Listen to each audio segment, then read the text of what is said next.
Taiwan is increasingly international, and as more and more foreigners are trying to learn about Taiwan, Taiwanese are noticing the importance to connect with the world. Taiwan authorities also aim for Taiwan to become bilingual by 2030. And this is where local media have a role to play. They can bridge the gap between Taiwan and the international community and let people here and there understand Taiwan.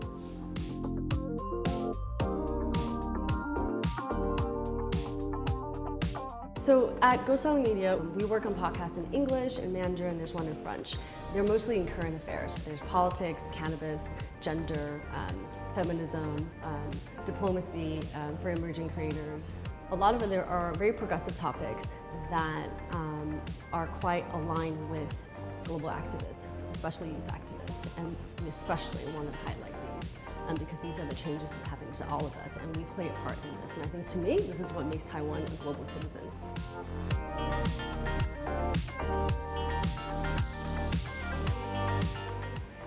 I want the listeners to know that Taiwan is a really cool place, that we have really good people, really interesting people working on really important things.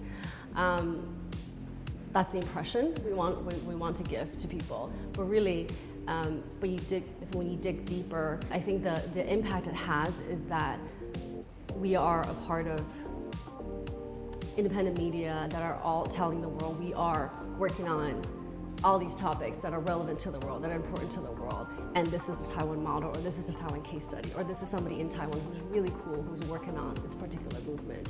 I think that's what binds us together, the fact that we are all achieving the same goals all over the world. And that to me is really powerful.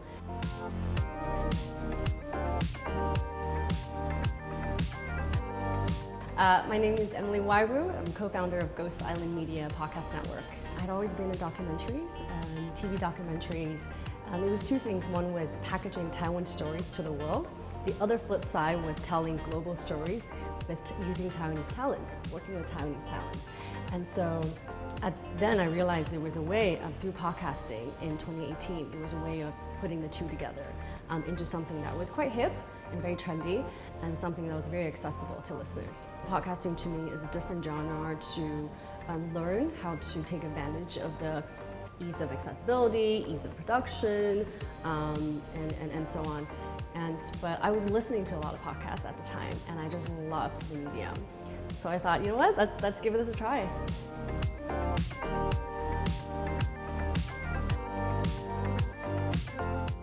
When I was in college, I had met a documentary filmmaker. He was an Academy Award-winning documentary filmmaker, and he was telling the story about how they went to Vietnam and got these great footage and ended up with an Academy Award. And at the time, I asked him, how did you get so lucky? How were you at the right place at the right time? He told it to me in a very dramatic way that I still remember today. But I think his point was that you make your own luck.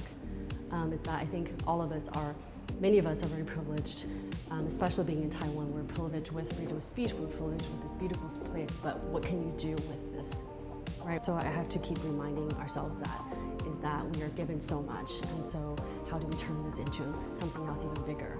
But at the same time, a lot of things because of who we are in the world. Just as Taiwan, we have to keep fighting for it. So I think for me, it's always that push and pull.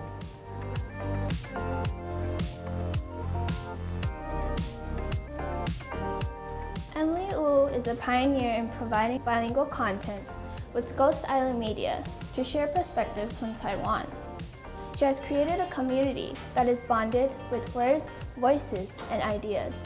And she is not the only one trying to be the bridge between cultures.